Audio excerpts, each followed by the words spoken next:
가끔 보면 자녀의 결혼식을 가지고 자신의 체면을 세우려는 못난 부모들이 있죠. 그런 부모들 때문에 자식들이 결혼식을 망치거나 파혼까지 당하는 경우도 적지 않아요. 못난 부모들 대부분이 자신의 체면 때문에 상대방 가족에게 상처를 주거나 분수에 넘치는 과분한 요구를 하거든요. 자녀의 결혼식을 마치 크게 남겨야 하는 장사처럼 생각하는 거죠. 특히 아들 가진 부모들은 유세를 떨어대는 경우도 많고요. 저와 외동딸도 비슷한 일을 겪었던 적이 있어요. 저희 딸이 하마터면 백년가약을 맺을 뻔했던 집안이 있었는데, 아니, 그 사돈댁이 못나고 탐욕스러운 부모의 종합선물 세트 같은 사람들이었거든요. 그 바람에 저희 딸은 파혼을 겪게 되었어요. 파혼의 결정적인 이유는 다름 아닌 가난이었죠. 사람 일은 하늘에서도 모른다는 말이 있듯이 당시 저도 전혀 예상하지 못했어요. 저희 식구와 파혼한 혼주 쪽 진상 가족들이 하필이면 그곳에서 딱 마주치게 될 줄은 말이에요. 아니나 다를까 그쪽 집안 사돈댁은 그날도 어김없이 저희 가족을 무시하며 비아냥거렸어요. 하지만 그런 기세등등한 모습은 아주 찰나에 불과했죠. 그날 제가 어떤 신분을 가진 사람인지 밝혀지던 바로 그 순간, 그쪽 사돈과 저의 사이는 그야말로 180도 전세역전이 되었거든요. 그러한 모든 이야기를 여러분께 전해드리려면 제가 세상에서 가장 사랑했던 사람과 마지막 순간을 보내고 있던 그날로 시간을 거슬러 올라가야 해요. 눈에 넣어도 아프지 않을 외동딸이 태어나던 바로 그 무렵, 아주 긴 시간 동안 투병 생활을 견뎌왔던 제 남편이 세상을 떠나기 직전 마지막 유언을 남기던 바로 그 순간의 이야기로 말이죠. 미안해, 여보. 아무래도 난 이제 틀린 것 같아. 그런 소리 하지 말아요. 지난 10년 동안 수차례 고비를 넘겨왔잖아요. 이번에도 잘 이겨낼 수 있을 테니까 약한 소리 그만하고 정신 단단히 붙잡아요. 아니야. 내 몸 상태는 내가 제일 잘 알아. 이제 더는 버틸 수가 없을 것 같아. 그러니 지금부터 내가 하는 얘기 잘 들어야 돼. 알았지? 알았어요. 당신이 마음이라도 편해질 수 있다면 잘 새겨들을게. 일단 못난 남편이라서 너무 미안하다는 얘기부터 해주고 싶어. 명색이 가장이 되어가지고서는 아내랑 딸아이를 행복하게 해주지는 못할 망정 이렇게 고생이나 시켰으니까.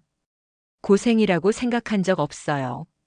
난 그저 당신의 아내이자 딸아이의 엄마로서 당연한 일을 했을 뿐이지. 그래도 내 마음은 그렇지 않아. 여보 혼자서 내 치료비도 벌고 딸아이도 키우느라 얼마나 힘들었겠어. 더군다나 난 유산도 한 푼 물려주지 못하는 처지인 것도 모자라서 집안에 큰 빚만 떠안겨주고 떠나는 입장인데 이런 내 마음이 얼마나 미안하겠어. 덕분에 당신이 10년씩이나 더 살 수 있었잖아요. 난 그거면 됐어요. 그래. 그렇게 말해주니 참 고맙구만. 여하간 내가 따로 물려줄 재산은 없지만 이 말 한마디는 꼭 남겨줘야겠어. 지금까지 열심히 살아왔던 것처럼 앞으로도 성실하게 살아가려. 모름지기 하늘은 당신처럼 성실하고 열심히 살아가는 사람들에게 반드시 복을 내려주게 마련이니까. 그리고 사랑하는 우리 딸을 잘 부탁해. 걱정 말아요. 아버지의 빈자리를 느끼지 않도록 최선을 다해서 잘 키울게요. 그동안 암세포랑 싸우느라 너무 고생 많았어요. 이제 편히 쉬세요. 여보 많이 많이 사랑했어요.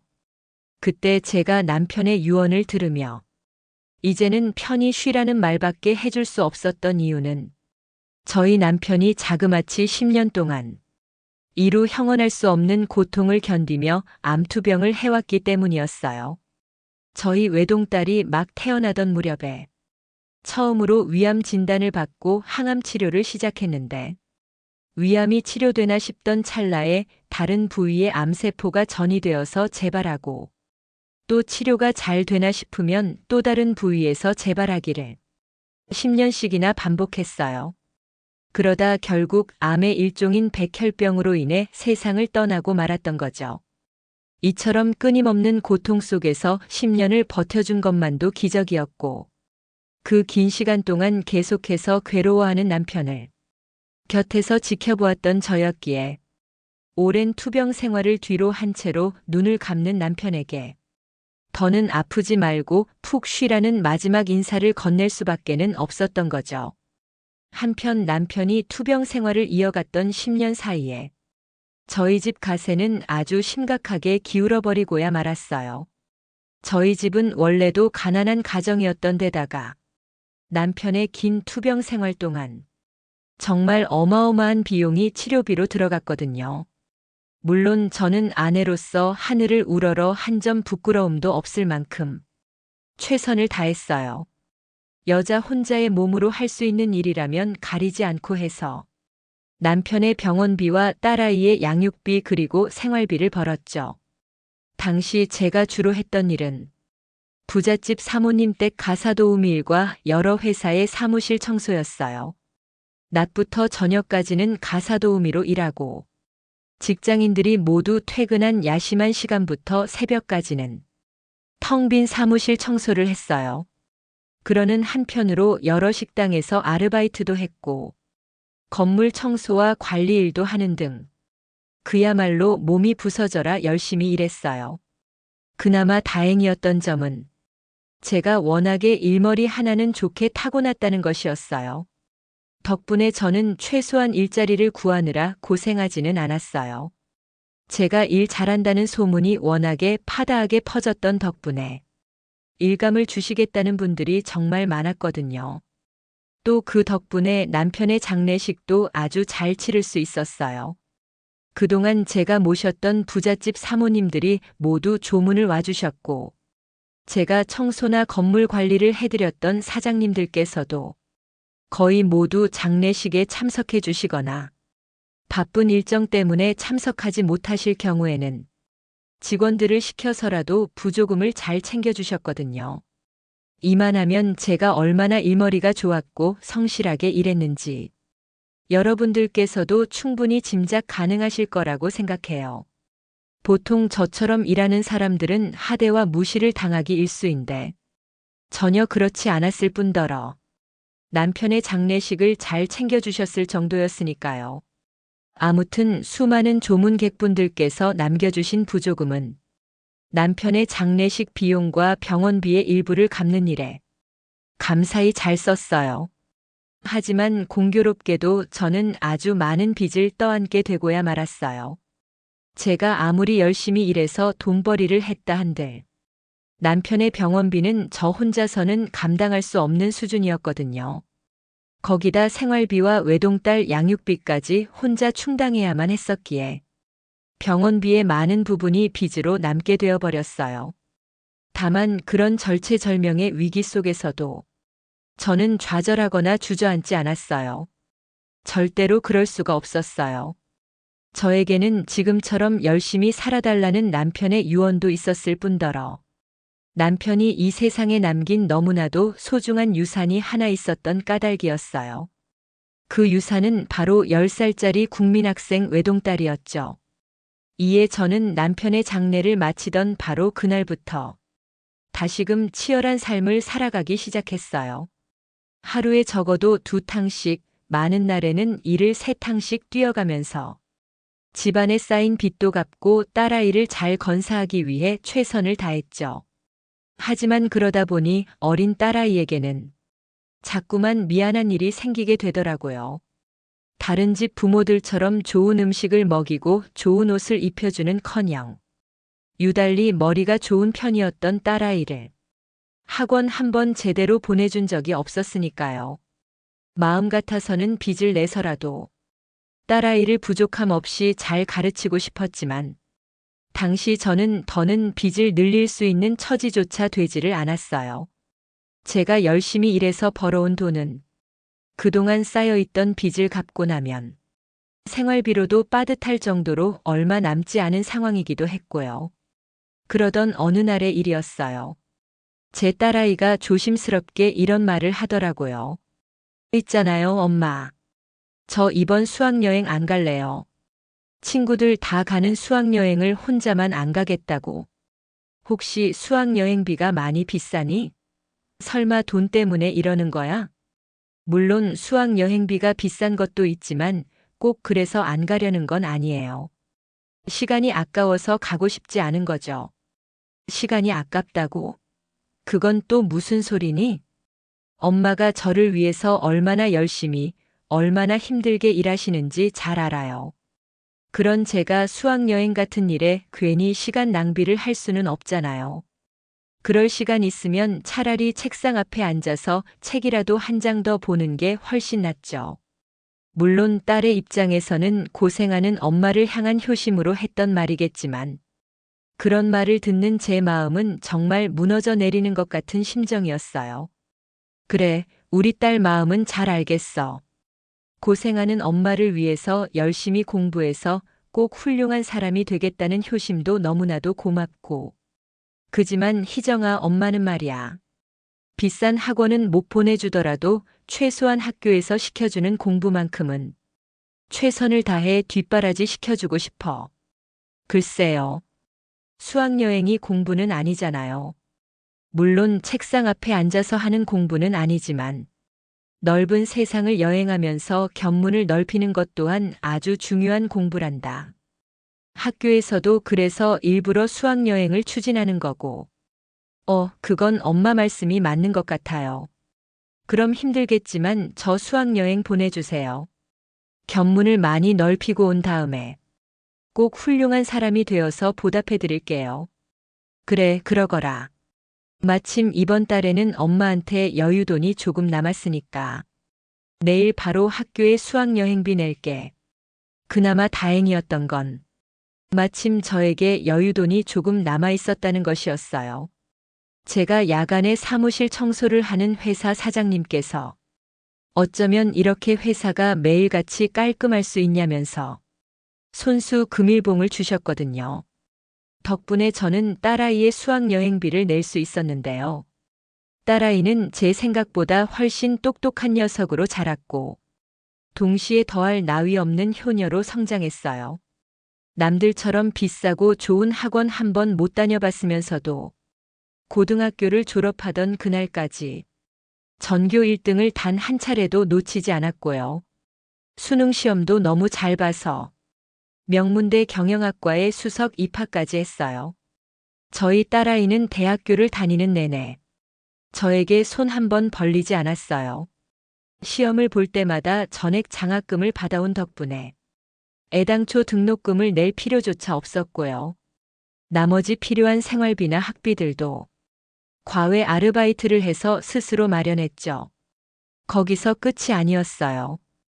대학교 졸업을 앞두게 된 딸아이가 저에게 이런 좋은 소식까지 전해주었으니까요. 엄마, 그게 정말이니? 대학교 졸업하려면 아직 한 학기나 더 남았는데 벌써 취업을 했다고? 네, 엄마. 제가 요즘 보기 드문 모범생이라면서 엄청 아껴주시던 교수님이 한 분 계셨는데요.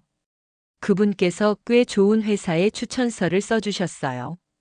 덕분에 다음 학기부터는 직장 생활하면서 짬짬이 학교 나가서 졸업 학점만 채우면 될 것 같아요. 그렇구나. 참 감사한 분이네. 근데 어떤 회사니? 그날 딸아이가 취직한 회사 이름을 들은 저는 깜짝 놀라게 되었고, 이내 감동의 눈물을 펑펑 쏟아내고야 말았어요. 정식으로 직장 생활이라는 것을 단 한 번도 해본 적 없었던 저조차 이름만 들어도 알 수 있을 만큼 크고 좋은 회사였거든요. 남들은 못 가서 한탄하는 그 좋은 회사를 제 딸아이는 대학교 졸업도 안 한 상태에서 떡하니 합격했던 것이었어요.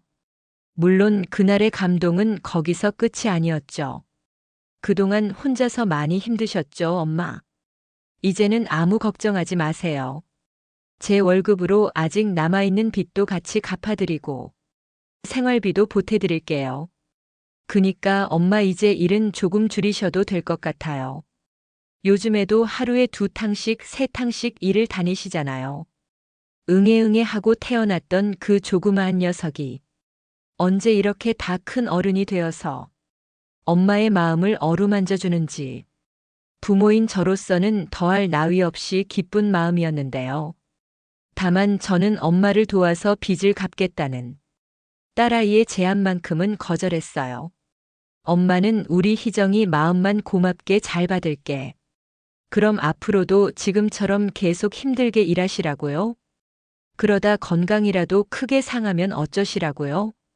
안 그래도 엄마가 요즘 부쩍 흰머리도 늘고 주름살도 늘어서 제가 얼마나 속상했는데요. 엄마는 그저 부모로서의 삶을 살아가고 있을 뿐이야. 우리 집안에 있는 빚은 부모의 빚일 뿐이니까.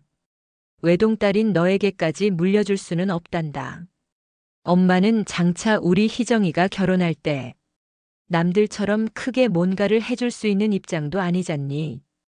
그니까 너의 월급은 차곡차곡 적금을 넣어두도록 해. 내가 결혼해서 가정을 꾸릴 때 요긴하게 쓸 수 있도록 말이다. 그랬더니 딸아이가 그나마 조금씩이라도 엄마를 돕고 싶다면서 효심이 가득 담긴 투정을 살짝 부리더라고요. 하지만 딸아이는 오래지 않아 제 마음을 받아들이게 되었어요. 저희 딸은 제가 자식에게 부담을 주고 싶어 하지 않는 엄마라는 사실을 세상 누구보다 잘 알고 있으니까요. 대신 딸아이는 다른 방법으로 저를 돕기 시작했어요. 세상 누구보다 친근하고 살가운 딸아이가 되어서 매일 이를 2탕 3탕씩 뛰느라 늘 지쳐있는 저의 마음에 힘을 불어넣어 주었죠. 이처럼 세상 둘도 없는 효녀인 딸아이가 부모인 제 곁을 떠나고자 마음을 먹게 된 건 딸에게 결혼을 하고 싶은 사람이 생겼기 때문이었어요. 딸아이와 남자친구는 같은 명문대 동기동창으로 만난 사이였고, 당시 남자친구는 여러 교수님들의 인정을 받으며 석사 과정을 밟고 있던 인재 중에 인재였는데요. 다만 제가 딸아이의 남자친구를 무척이나 마음에 들어했던 이유는 다름 아닌 올바르고 반듯한 심성 때문이었어요. 어머님께서 허락을 해주신다면 저와 따님은 최대한 검소하게 결혼식을 올리고 싶습니다. 그래, 어쩌다가 그런 생각을 하게 되었는가? 요즘 젊은 친구들 보면 마치 과시라도 하려는 것처럼 최대한 호화스러운 결혼식을 올리고 싶어 하던데 아주 비싼 최고급 호텔 같은 곳에서 말일세. 저는 그런 생각에 절대 동의하지 않습니다. 결혼식에서 제일 중요한 건 신랑 신부가 나누는 사랑의 언약이지. 호텔 결혼식 같은 건 허례허식에 불과하다고 생각하거든요. 그 말을 들으면서 저는 속으로 올시구나를 외치며 무릎을 탁 쳤어요. 그 청년처럼 올바르고 반듯한 심성을 가진 사람이라면 제 딸아이와 아주 잘 어울리는 알콩달콩 부부가 될 수 있을 것 같았고, 제 딸이 평생 믿고 의지할 수 있는 아주 훌륭한 남자라는 생각도 들었으니까요. 더군다나 검소한 결혼식을 올리고 싶어 하는 건 저희 딸 또한 마찬가지였고요. 이처럼 모든 것들이 딱 맞아떨어진 덕분에 딸아이의 결혼 준비는 예의를 벗어나지 않은 선에서 최대한 검소하게 착착 준비가 되어갔죠. 바로 그 무렵 저에게도 개인적으로 아주 기쁜 일이 하나 생겼어요. 그동안 고된 삶의 역경에 꿋꿋하게 맞서왔던 제가 바닥에 주저앉아 펑펑 울을 쏟게 되었던 바로 그 일은 비청산이었어요. 제가 몸이 부서져라 성실하고 열심히 살아온 덕분에 집안의 모든 빚을 예상보다 훨씬 빨리 모두 갚아낼 수 있었거든요. 이처럼 은행에서 마지막 상환을 마친 제가 바닥에 주저앉아 감동의 눈물을 펑펑 쏟아내고 있던 바로 그때였어요. 그날은 마침 양가 상견례를 하루 앞두고 있던 날이었는데요. 한참 눈물을 쏟아내고 있던 제 휴대폰으로 예비 사돈댁에 전화가 걸려왔어요. 그런데 제가 전화를 받기가 무섭게 들려온 예비 사돈댁의 목소리는 뜻밖에도 아주 한껏 날이 서 있더라고요. 다름이 아니라 내일 우리 상견례 때문에 전화했습니다. 사돈댁. 혹시 아이들이 예약해둔 식당 쪽에 무슨 문제라도 생긴 건가요? 내 사돈댁은 그걸 지금 말이라고 하는 겁니까? 세상 천지에 그딴 싸구려 식당에서 상견례를 치르는 법이 어디 있어요? 글쎄요. 저희 딸아이 얘기 듣기로는 오래된 식당이기는 하지만 서로 예의에 어긋날 정도로 싸구려 식당은 아니라고 했는데요. 식대가 합리적으로 저렴하면서도 지역 맛집으로 유명하다고 알고 있습니다. 더군다나 제 딸아이가 혼자 결정한 게 아니라 예비 사위랑 둘이 같이 미리 답사를 다녀와서 예약을 해둔 식당이고요. 아, 나 참 기가 막혀서. 정말. 사돈댁은 원래 이렇게 대책이 없는 사람입니까? 그 어린 것들이 세상 물정 모른다고 자기들끼리 상견례 자리를 예약하도록 내버려 뒀냐고요? 그러는 사돈댁이야말로 대체 무슨 이유로 이런 막말을 하시는 건지 모르겠네요. 아무리 젊은 자식들이라고는 해도 어여시 신랑 신부고 다 큰 어른들입니다. 그런 두 사람이 서로 상의해서 예약을 했으면 어른으로서 자녀들의 결정을 당연히 존중해줘야죠. 아, 이래저래 시끄럽고. 지금 당장 다른 레스토랑으로 예약하세요. 텔레비전에 나올 정도로 유명한 셰프가 운영하는 최고급 레스토랑 아니면 저랑 남편은 상견례 참석 안 할 겁니다. 우리 집안 체면 때문에라도 참석 못해요. 이에 저는 사돈댁의 갑작스럽고 사치스러운 요구를 정중하지만 단호하게 거절했어요. 아무리 부모라고 해도 신랑 신부가 성심껏 준비한 식당 예약을 마음대로 바꾸는 건 도리가 아닐 뿐더러 상견례 전날에 취소를 하면 이미 예약해둔 식당에도 손해를 끼치는 일이 될 테니까요. 더군다나 저는 사돈댁의 태도 또한 영 못마땅했고 솔직히 기분도 많이 나빴어요. 어여시 신랑 신부가 함께 예약한 식당을 두고 저희 딸아이가 억지로 그곳으로 우겨서 예약을 잡았다는 식으로 몰아갔으니까요. 심지어 그 사돈댁은 밥값을 못 낼 수 없다고 버겨대기까지 했어요. 제 딸아이가 독단적으로 싸구려 식당을 예약하는 바람에 소란이 벌어졌으니까 당연히 모든 밥값은 저희 쪽에서 부담해야 한다나 뭐라나. 여러분께서 혹시 오해하실까봐 다시 말씀드리자면 그 식당은 예의에 어긋날 정도로 싸구려 식당도 아니었고 제 딸아이가 독단적으로 예약한 것도 아니었어요. 신랑 신부가 함께 답사를 다녀온 뒤에 상호 동의하에 예약한 곳이었으니까요. 아무튼 사돈댁의 갑작스러운 만행은 거기서 끝이 아니었어요. 바로 그날 밤 제가 참으로 오랜만에 혼자 여유롭게 휴식을 취하고 있던 저희 집으로 사돈댁이 직접 쳐들어왔거든요. 그리고는 저에게 뜬금없이 이렇게 쏘아붙이더라고요. 사돈댁은 우리 집안을 대체 얼마나 우습게 보는 거죠? 그건 또 무슨 말이죠? 이 오밤중에 연락도 없이 갑자기 찾아와서 이러는 건 대체 어느 나라 예절이고요? 아이고, 그렇게 예의를 따지는 양반이 딸을 이 지경으로 만들어? 내가 낮에 분명 얘기했잖아. 최고급 레스토랑 아니면 우린 기분 나빠서 상견례 참석 안 하겠다고. 근데 왜 아직까지 예약 변경했다는 소식이 없느냐고. 어디 그것뿐인 줄 알아? 이놈의 결혼식 마음에 드는 구석이 하나라도 있어야 말이지. 자꾸 반말하시면 저도 똑같이 반말을 할 수밖에 없습니다. 사돈댁. 아유, 그러든가 말든가. 난 이참에 그동안 못할 말 싹 다 해야겠으니까. 우리 집안이 대체 어떤 집안인지 알아? 댁내 아들 말로는 우리랑 별다를 바 없이 빠듯하게 사는 집안이라고 알고 있는데 그건 일부분에 불과할 뿐이지. 우리 친정 오빠가 얼마나 대단한 사람인 줄 알면 당장 내 앞에 머리를 조아리면서 굽실거리게 될 거라고. 그 말에 저는 친정 오빠라는 사람이 대체 얼마나 위대하길래 소리를 질러가며 어깃장을 부리나 싶었어요. 그래서 그 사돈댁의 입에서 어떤 말이 나올지 잠시 기다려 주었는데요. 이윽고 그 사돈댁이 던진 말에 저는 그야말로 실소를 금할 수밖에는 없었어요. 우리 친정 오빠가 얼마나 대단한 사람이냐면 평창동 대저택에 사는 부잣집 둘째 사위야. 이러니 제가 실소를 금할 수밖에는 없었던 거죠.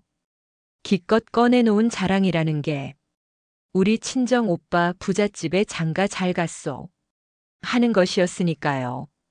이쯤에서 저는 그 사돈댁에게 반말로 맞서지 않기로 했어요. 몰지각한 사람이랑 똑같이 행동해봤자 저까지도 똑같이 비상식적인 사람이 되는 셈이었으니까요. 이에 저는 있는 기품 없는 기품을 모두 끌어모아서 예의를 갖추어 대답했어요. 그래서요. 친정 오빠분이 부잣집에 장가를 갔다는 얘기가 대체 무슨 상관이 있는 거죠?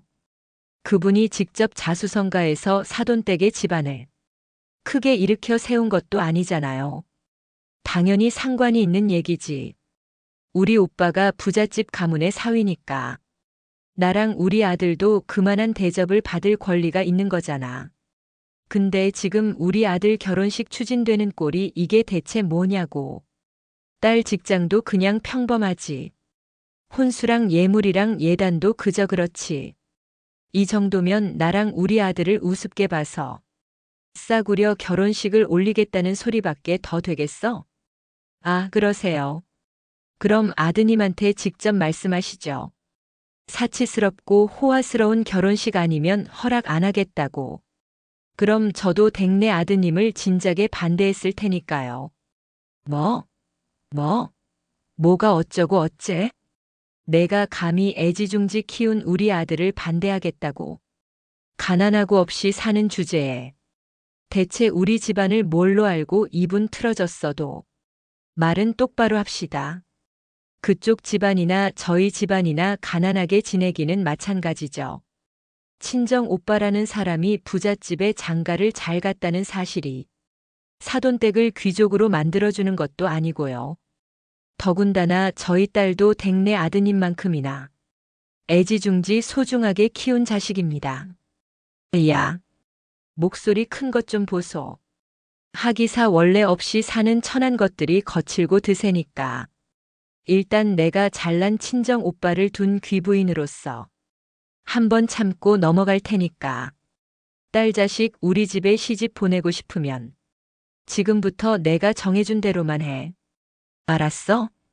그렇게 말한 그 사돈댁은 저에게 웬 종이 몇 장을 건네주었어요.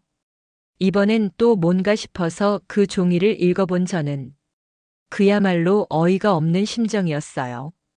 그 종이는 그 사돈댁이 직접 골라온 예식장부터 시작해서 혼수, 예물, 예단 등등이 정리된 일종의 품목 리스트였는데요. 누가 보면 재벌집 혼사라고 생각할 만치 너무나도 사치스럽더라고요. 아이들 예식장을 호텔에 있는 웨딩홀로 바꾸자 하고요. 혼수부터 시작해서 예물이랑 예단까지 싹 다 명품으로 해서 바쳐야 되고요. 당연하지. 마침 우리 친정 오빠의 딸이 비슷한 시기에 결혼하거든. 딱 그 조카 결혼식 수준으로 맞춘 거니까. 하나도 빠짐없이 거기 적혀 있는 대로 준비해. 내 말 무슨 소린지 알아들어? 우리 아들 결혼식 당일에 친정 오빠의 식구도 당연히 하객으로 참석할 거니까. 올케 앞에서 내 체면 구겨놓지 말라는 뜻이야. 그럼 저도 뭐 하나 물어봅시다. 제가 이 정도로 해서 딸아이 시집 보내면 그쪽은 아들 장가 보내면서 대체 얼마나 넓고 좋은 신혼집을 장만해 주려고 이러는 거죠? 뭐라고? 신혼집? 네, 애 신혼집. 그쪽이 직접 진 혼수들을 신혼집에 모두 채워 넣으려면 혼수들이 명품이고 가짓수도 많은 만큼 집도 넓고 좋은 명품이어야 하지 않겠어요? 순간 그 사돈댁은 꿀먹은 벙어리가 된 채로 얼어붙어 버렸어요. 이유야 뻔했을 테죠. 탐욕의 눈이 멀어버린 나머지 결혼 잘한 자기 친정 오빠라는 사람을 들먹이면서 저에게 크게 받아낼 생각만 했을 뿐 제가 그 집안에 크게 내놓으면 자기도 저와 딸에게 그만한 명품 신혼집을 해줘야 한다는 생각은 미처 하지 못했을 테니까요. 아무튼 그렇게 한참을 당황하던 그 사돈댁 입에서 나온 말은 고작해야 스스로 자기 발등을 찍는 꼴이었어요. 그, 설마 당신 지금 딸 자식 결혼을 장사처럼 생각하는 거야? 이참에 한몫 크게 뜯어먹을 작정이냐고. 이에 저는 그 말 그대로를 되돌려 주었어요. 그러는 사돈댁이야말로 아들 자식의 결혼을 장사처럼 생각하고 있는 모양이네요. 이참에 한몫 제대로 챙겨받을 생각이나 하고 있는 거 보면 그거야 그쪽이 갑자기 신혼집으로 트집 잡으니까 하는 소리잖아. 그쪽이 먼저 말 같지도 않은 트집들을 잡으면서 속물처럼 굴었잖아요. 그쪽이 먼저 반말까지 해가면서 행패를 부려댔으니까 가만히 당하고 있을 수는 없지 않습니까? 너 자꾸 이런 식으로 우리 집안을 우습게 보면 이대로 결혼 파토내는 수가 있어? 이대로 파혼시켜서 너희 딸년이 김 떨어진 낙동강 오리알 신세 만들어버리는 수가 있다고. 바로 그때였어요. 마침 귀가하던 차민 딸아이가 버럭 소리를 지르면서 들어왔어요. 파혼을 하고 말고는 제가 결정합니다. 그러니 행패 그만 부리고 이쯤에서 얌전히 돌아가 주시죠. 뭐가 어쩌고 어째? 설마 너도 우리 집안을 우습게 보는 거니? 우리 친정 오빠가 평창동 대저택 사는 부잣집 둘째 사위야. 너랑 내 엄마처럼 빈대처럼 처신이 궁상으로 사는 주제들한테서 파혼 어쩌고 하는 얘기를 듣고 있을 분이 아니라고. 내가 그쪽 집안을 우습게 보는 게 아니라 그쪽이 스스로 우습게 보일 만한 행동을 하고 있는 거잖아. 당신처럼 몰지각한 사람을 시어머니로 모실 생각은 추호도 없으니까. 부모가 모욕당하는 모습을 목격한 딸 자식의 분노가 얼마나 크고 무서운 건지 제대로 맛보기 싫으면 당장 우리 집에서 나가. 그날 그렇게 외치는 딸아이의 모습이 어찌나 서리빨이 성성하던지 엄마인 제 오금이 다 절릴 정도였고 그 사돈댁은 제 딸아이의 호통에 기가 확 꺾여버려서는 아무런 대꾸조차 하지 못한 채로 냅다 주랭랑을 쳐버렸죠. 딸아이는 그제서야 저를 꼭 끌어안으며 다독여 주었죠. 잘 싸웠어요, 엄마. 저런 몰지각한 사람들한테 괜히 기죽었다가는 한두 번도 끝도 없을 테니까요. 어차피 이 결혼은 이미 물 건너간 것 같고 정말 괜찮겠어? 그 사람을 참 많이 사랑했었잖아. 정말이에요. 이 세상에서 엄마보다 더 사랑하고 더 중요한 사람은 없어요. 그런 소중한 부모에게 상처 입히는 결혼은 애초에 하는 게 아니라고 생각하고요. 딸아이의 위로 덕분에 저는 한숨 돌 수 있었습니다만 그때 그 상황이 생각할수록 도무지 이해가 안 되더라고요. 신랑과 신부 둘이서만 검소한 결혼식을 추진했었던 것이 아니라 양가 부모들 모두가 검소한 결혼식을 허락해서 준비를 시작한 것이었으니까요. 그런 제 의무는 바로 이튿날 딸아이의 남자친구, 아니 전 남자친구가 저를 찾아와 무릎을 꿇고 사과를 하면서 풀리게 되었어요. 실은 저희 어머니랑 외삼촌이랑 사이가 많이 안 좋아요. 부잣집 둘째 딸인 외숙모가 저희 어머니랑 아버지를 없이 사는 가난쟁이라고 툭하면 무시를 해댔거든요.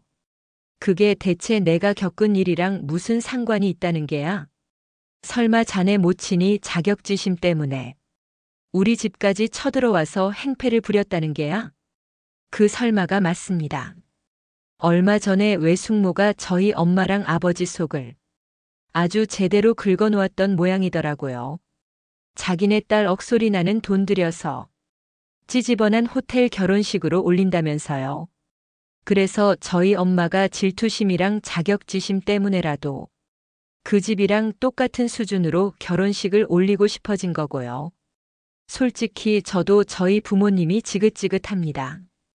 왜 그렇게 자격지심에 빠져 지내는지 이해를 할 수가 없어서요. 이제 난 거기까지 신경 쓸 이유가 없는 것 같구만. 원래 결혼이란 집안과 집안의 만남이야. 물론 자네는 요즘 보기 드물게 심성이 올바른 사람이라는 건 잘 알겠네만. 우리 딸은 그쪽 집안으로 시집갈 생각이 없거든. 그러니 이쯤에서 우리 딸이랑 헤어져 주게. 희정 씨가 그렇게 말하던가요?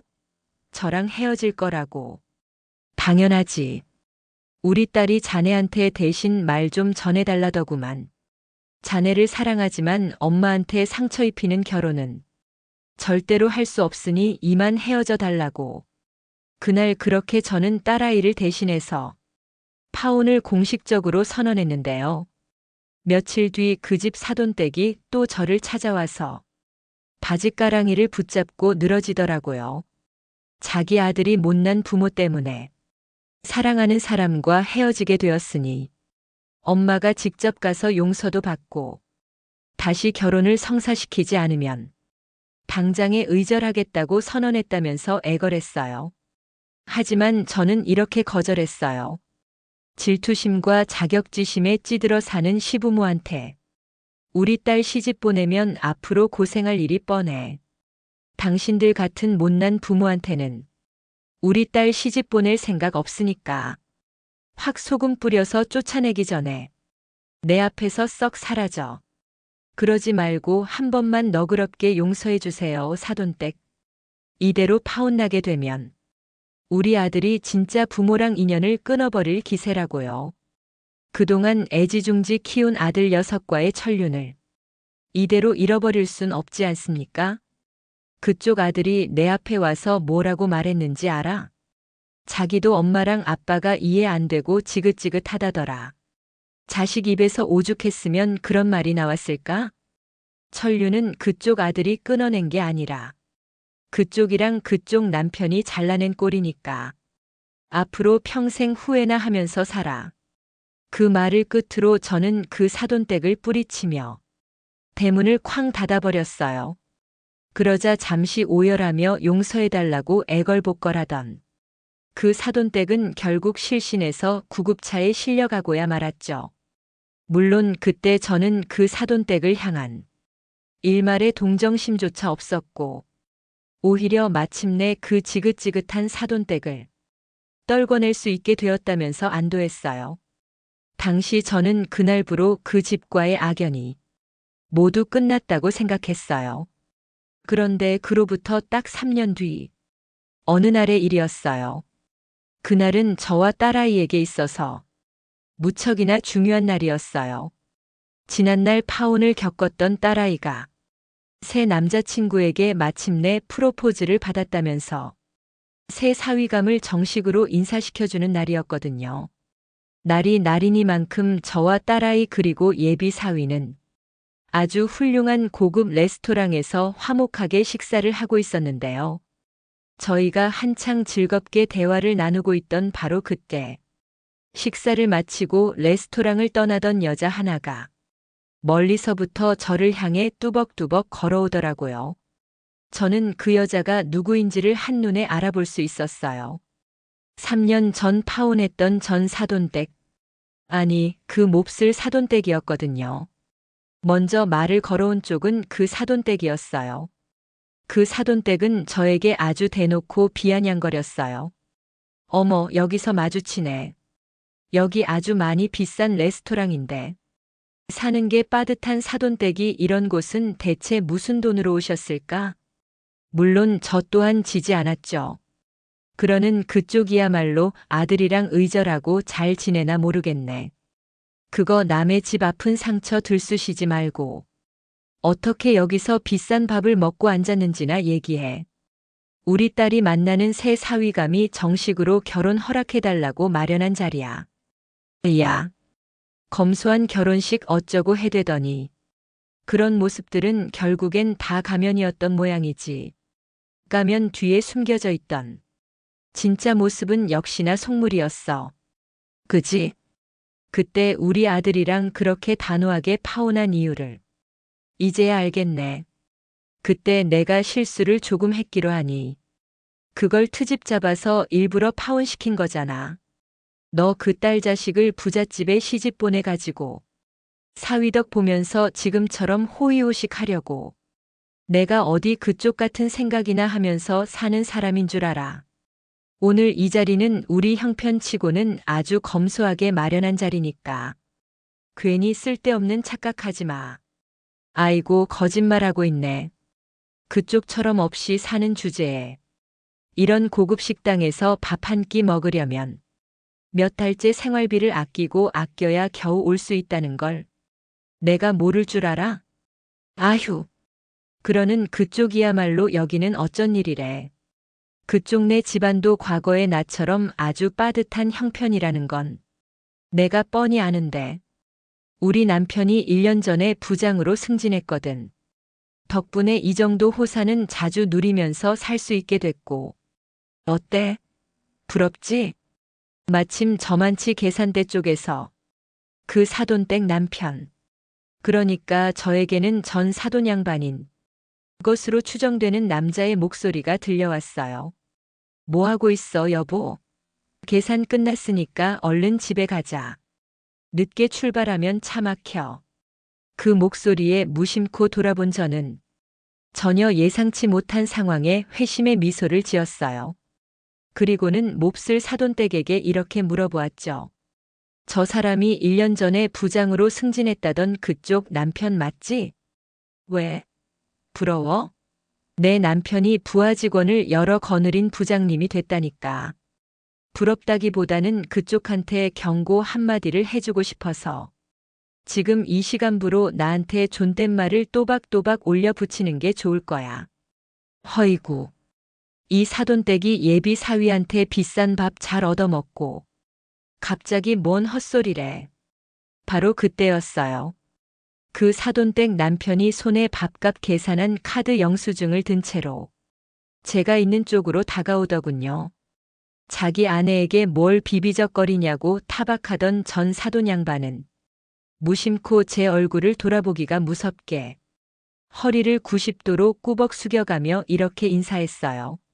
어이구, 이사님을 여기서 만나 뵙게 될 줄은 몰랐네요. 식사 중이셨던 모양입니다. 그러자 순간 사태 파악이 안 된 그 사돈댁이 도통 영문을 모르겠다는 표정으로 물어보더라고요. 그게 무슨 소리야? 저 아줌마가 이사님이라고. 얼마 전에 우리 회사 본사 쪽에 새로 부임하신 이사님이셔. 근데 당신은 이사님이랑 어떻게 아는 사이야? 방금까지 대화를 나누고 있는 것 같더만. 이에 저는 더는 참지 못하고 스스로를 이렇게 소개했어요. 이런 식으로 처음 만나 뵙게 되어서 참 곤란하네요, 사돈 양반. 네. 제가 이사님 사돈이라고요? 도통 무슨 말씀이신지. 정확하게 말하자면 우리는 전 사돈지간이죠. 김 부장네 와이프가 저한테 행패를 부리는 바람에 그쪽 자식과의 혼사가 파토났으니까요. 제가 말을 마치자 그 사돈댁은 실신한 사람처럼 자리에 털썩 주저앉아 버렸어요. 사돈댁 남편은 설마 하는 표정으로 저의 일행이 식사를 하고 있던 테이블을 돌아보았죠. 그렇게 제 딸아이의 얼굴을 확인한 그 양반의 표정은 순식간에 사색이 되었고 딸아이의 옆자리에 앉아있던 새 사위감의 얼굴을 확인하고 나서는 마른 침을 꿀꺽 삼키더니 저의 발 앞에 납작 엎드려서는 자기 아내를 향해 다급하게 외쳤어요. 아이, 뭐 하고 있어? 아, 빨리 엎드려서 싹싹 빌지 않고. 여기 계신 전 사부인이 우리 회사 본사 쪽 이사님이고 새 사위 되실 분께서는 본사 사장님이란 말이야. 네, 맞습니다. 당시 저와 제 사위감은 그 몹쓸 집안의 가장인 김 부장의 밥줄을 좌지우지할 수 있는 신분이었어요. 저는 김 부장 네 회사의 본사 임원이었고 새 사위감은 본사 사장이었으니까요. 일이 그렇게 된 내막은 이렇습니다. 3년 전 딸아이가 파혼을 겪은 직후 그때 이미 저는 집안의 모든 빚을 청산한 상황이었지만 일을 쉬지는 않았어요. 평생 성실하게 살면 반드시 복을 받을 거라는 남편의 유언도 있었을 뿐더러 한평생 억척스럽게 일하다가 갑자기 한가롭게 쉬면서 지내자니 몸이 쑤셔서 견딜 수 없었기 때문이었죠. 이에 저는 어느 고급 한정식집에 자리 잡고 열심히 일하게 되었는데요. 그러던 중 저의 식당에서 어느 귀부인이 음식이 목에 걸려서 호흡곤란을 일으킨 사건이 벌어졌어요. 그때 바람처럼 나타나서 응급처치로 귀부인의 생명을 구한 직원이 있었으니 그 사람은 다름 아닌 저였어요. 평소 불려주는 곳이라면 가리지 않고 일을 했던 저였기에 응급처치도 어디서 어렴풋이 배워두었거든요. 제가 제때 응급처치를 시행한 덕분에 귀부인께서는 별탈 없이 생명을 구할 수 있었고 귀부인의 아들이 저에게 어머니의 생명을 구한 보답을 해주겠다고 나섰어요. 하지만 당시 저는 식당 직원으로서 당연한 일을 했을 뿐이라며 보답을 거절하고 돌아섰는데요. 그로부터 1년 뒤 저는 딸에게서 새 남자친구가 생겼다는 기쁜 소식을 전해 들었어요. 새 남자친구는 딸이 업무를 담당하는 거래처 회사 사장님이라고 했어요. 두 사람은 평소 좋은 감정으로 함께 일하다가 연인이 된 사이라고 했고요. 딸아이가 파혼의 아픔으로부터 마침내 벗어났다는 생각에 너무나도 기뻤던 저는 체면불구하고 남자친구에게 직접 밥을 해서 먹이고 싶다면서 딸을 통해 집으로 초대했어요. 그런데 초대를 받아서 저희 집으로 온 딸의 남자친구 얼굴이 왠지 낯익더라고요. 딸 남자친구도 왠지 저를 알아보겠고요. 그래서 서로 이야기를 하다 보니까 제가 한정식집에서 일하던 당시 응급처치로 어머니의 생명을 구해주었던 그 아들이었던 거예요. 그날 저와 딸 남자친구는 우리가 참으로 인연은 인연이라는 생각에 서로 격에 없이 도란도란 이야기를 나누게 되었는데요. 저의 인생사를 진지하게 들어주던 딸 남자친구가 저에게 아주 뜻밖의 제안을 해왔었어요. 희정 씨의 남자친구 자격이 아니라 한 회사의 사장으로서 어머님께 꼭 드리고 싶은 제안이 하나 있습니다. 나한테 제안을 하겠다고. 그게 뭔가? 실은 제가 운영하는 회사가 인력 공급 업체예요. 명망 높은 사장님이나 회장님께 전문 가사도우미나 여사님들을 파견하거나 규모가 큰 식당의 직원들을 파견하기도 하고 그 중에서도 제일 수익이 많이 나는 일은 사무실 청소랑 건물 관리 그리고 경비 인력 파견이고요. 요즘 저희 같은 회사를 일컬어서 전문 용어로 아웃소싱 업체라고 부릅니다. 그렇구만. 그런 일이라면 내가 전문가이긴 하지. 이 솜씨 하나만큼은 남부럽지 않다고 자부할 정도니까.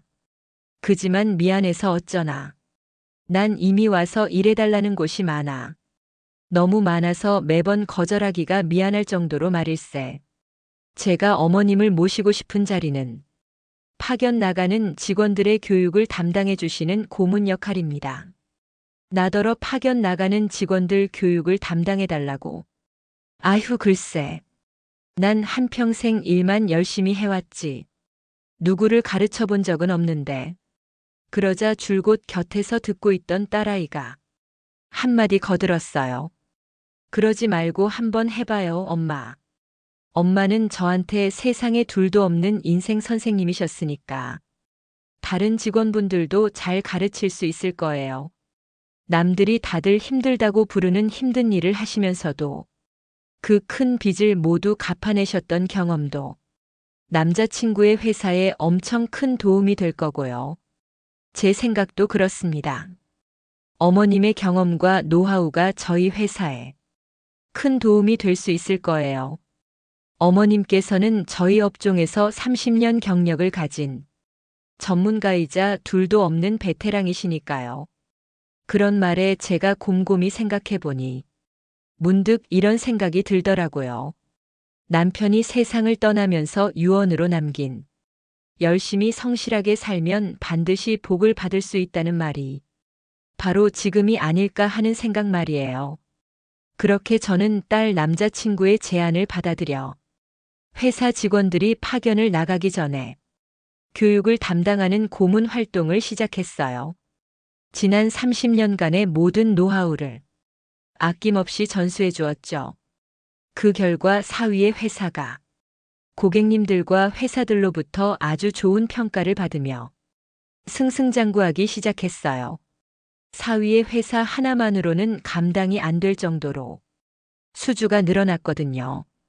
이에 저희 회사는 업무 영역을 키울 겸 동종 계열에 있던 회사를 인수합병하고 저는 그간의 공로를 인정받아서 본사 임원 자리에 오르게 되었는데요. 이후 딸의 남자친구에게 정식으로 결혼 허락을 해주기 위해 마련한 식사 자리에서 지난날 저에게 행패를 부렸던 전 사돈, 그러니까 그 몹쓸 사돈댁을 우연히 다시 만나게 되었는데 하필이면 그 사돈댁의 남편인 김 부장이 근무하는 곳이 저희 회사가 인수한 것들 중에 하나였던 거죠. 김 부장 입장에서는 자기 아내가 몹쓸 짓을 저질렀던 전 사부인인 저를 본사 쪽 이사님으로 다시 맞닥뜨리게 된 셈이었던 거고요. 더군다나 자기들이 깽판을 부려서 사실상 파혼을 당하게 만들었던 저희 딸을 심지어 본사 사장님의 예비 신부로 다시 만나게 된 셈이었고요. 그래서 어떻게 됐냐고요? 그 몹쓸 부부는 당연히 제 발 앞에 납작 엎드려서 싹싹 빌고 아부를 떨어대는 등 아주 난리도 아니었어요. 제가 회사 임원이자 사장의 예비 장모로서 입만 훅 하고 불면 자기들 밥줄이 뚝 하고 끊어지게 생긴 상황이었으니까요. 그날의 통쾌한 복수극. 정말 잊을 수 없는 하루였답니다. 마치 고생 끝에 낙이 오는 것처럼 말이에요. 제 사연은 여기까지입니다. 끝까지 모두 들어주신 여러분들께 감사의 말씀을 올리며 지금도 하늘에서 저를 지켜보고 있을 남편에게 사랑한다는 말을 전합니다. 그럼 지금까지 사연 들어주셔서 감사합니다. 사연이 재밌으셨다면 구독과 좋아요 부탁드려요. 감사합니다. 안녕히 계세요.